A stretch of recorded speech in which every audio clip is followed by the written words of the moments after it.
Yeah, so talk about unschooling. I hadn't heard that term before. Okay. I mean, It's very child-led. I mean, if you think Okay. about unschooling, I think is much more letting the children's natural tendency to dictate what they want to learn to guide that process. Their interests and their passions. Right. And then we do everything to work around those passions to help them learn. So like my oldest daughter, her passion is horses. And so everything we've done with learning and stuff involves horses. Okay. For a while. I mean, not everything, but while we were focusing on horses and stuff. Yeah.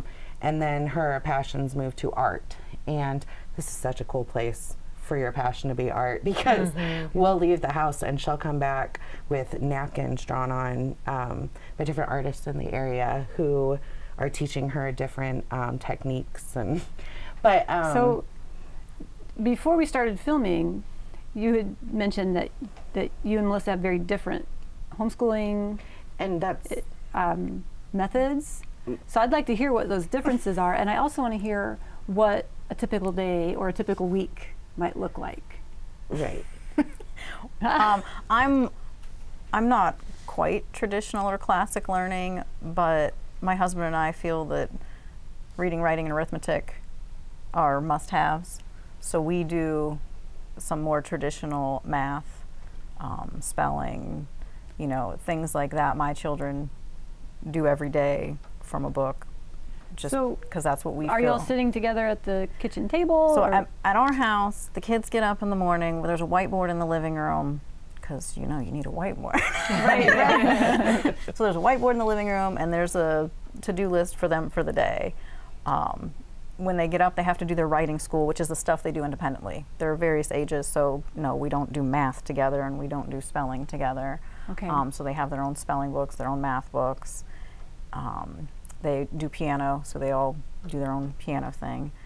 And then we come together and we do. You are their piano teacher then? No. Oh, I can't play piano. Okay. Absolutely They not. do their practicing. They practice their practice, piano, okay, yeah. okay. No, they have a teacher, not me. Okay. Okay.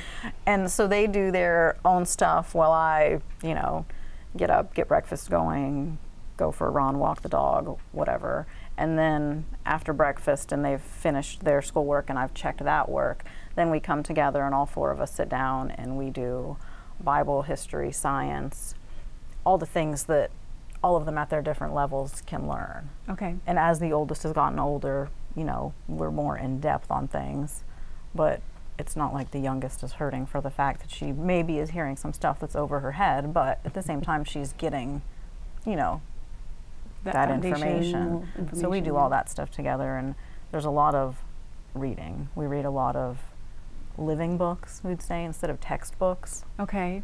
So like schools use textbooks and you go through textbooks. Well, for history, you know, we'd talk about a time period and then we would read a couple historical fiction books from that time period. Okay. You know, to go with that for them to, And so, you know, instead of reading a boring dry textbook, which Right. we've done the boring dry textbooks. I'm doing one this year. I'm not really enjoying it, but I feel like it's hard information to get without. So we're just kind of doing it slow. We do, Okay. you know, read a section of it and then we read some other, you know, something more enjoyable to go with Okay. it, or we watch some, it's government and politics and civics type thing, Right, which I've never seen for a right. younger age, so I found this and I was like, oh, that would be kind of neat, because we've done world history, we've done US history, we've done it multiple times, so it's kind of like, let's take a break and do something a little different. Yeah. And we went with that, so then we, you know, break out the Schoolhouse Rock and, Yes. you know, Yes.